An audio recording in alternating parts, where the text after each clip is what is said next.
Okay, everybody, welcome back. We're going to plant some new things in our garden today. We're going to try to plant potatoes. And now what we're going to do is we're going to take these, we're going to plant them here in the garden, and we're going to hope for the best. Here we go. Let's get started.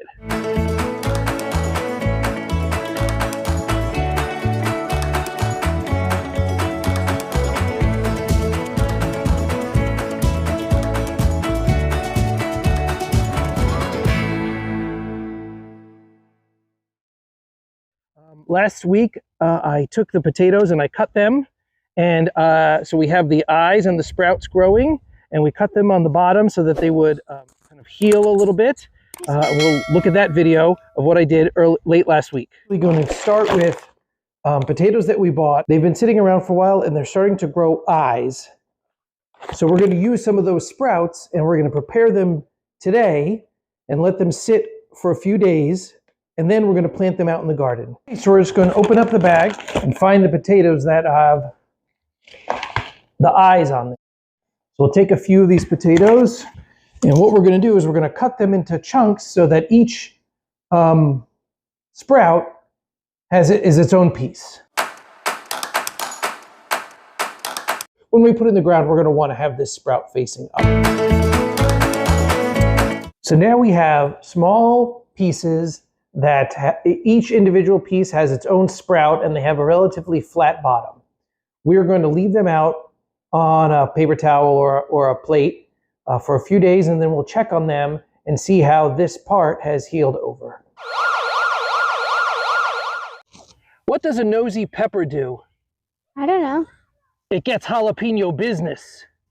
Okay, the first thing we're going to do is we're going to take our garden claw and we're going to open up the ground here. We want it about 12 inches deep, full of loose earth. So we have some compost and we have some fertilizer and we have some garden soil that we're going to mix into this earth, which is a little bit clay.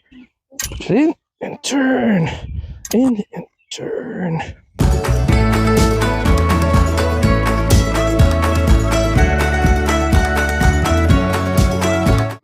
So the only thing I'm doing now is I'm just going to remove the dirt and put it to the side so we could really get farther down into the hole.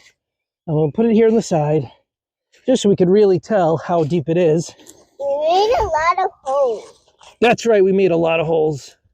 Here's the potato piece, and we're going to put him right here in the ground. Not too deep, not too shallow. His roots, his sprout is facing up, and then we're going to cover him with some of this loose earth that we've been digging out. So this final piece will be more closer to the surface. So we'll see how it if it makes any difference. Oops. Okay, and we bury him in. Now we're going to cover them all over. Now I'm going to rake the dirt over the trench.